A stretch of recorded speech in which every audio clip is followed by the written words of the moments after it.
तो ये मेरे 2 सॉइल टेस्ट वीडियोस की एक कंबाइंड वीडियो है। तो हमने जाना था कि एक बेसिक सी सॉइल टेस्ट हम अपने खेत के मिट्टी की कैसे कर सकते हैं।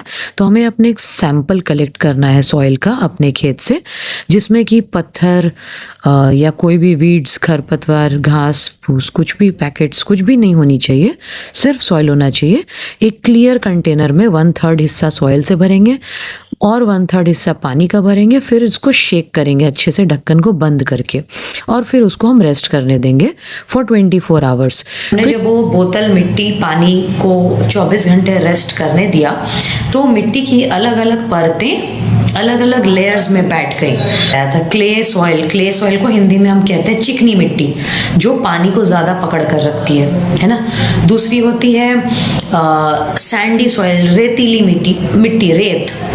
तीसरी होती है सिल्ट हुआ रेग, मतलब वो रेत की साइज से थोड़ा छोटा होता है, उसको हम लोग फाइन सैंड कहते हैं, बारीक रेत।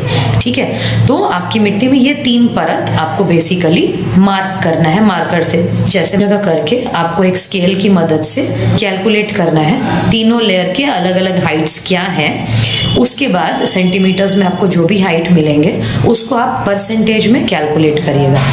अगर आपको मुश्किल, तो जब आपको परसेंटेज मिल जाएगा तो आपको ये पता चल जाएगा कि आपके खेत की मिट्टी में कौन सी टाइप की मिट्टी थोड़े ज़्यादा परसेंटेज में है। जैसे हमारे जो एक्सपेरिमेंट में आया, हमारे पास जो सैंड वाली मिट्टी है वो 25% निकली, क्ले सॉइल जो चिकनी मिट्टी है वो 40% निकली। मतलब हमारा जो सॉइल का सैंपल था उसमें क्ले सॉइल चिकनी मिट्टी थोड़ी सी डोमिनेंट थी, लेकिन 50% से ऊपर नहीं थी। तो ये अच्छी बात है, मतलब क्ले सॉइल चिकनी मिट्टी बहुत ज़्यादा होने से भी प्रॉब्लम है।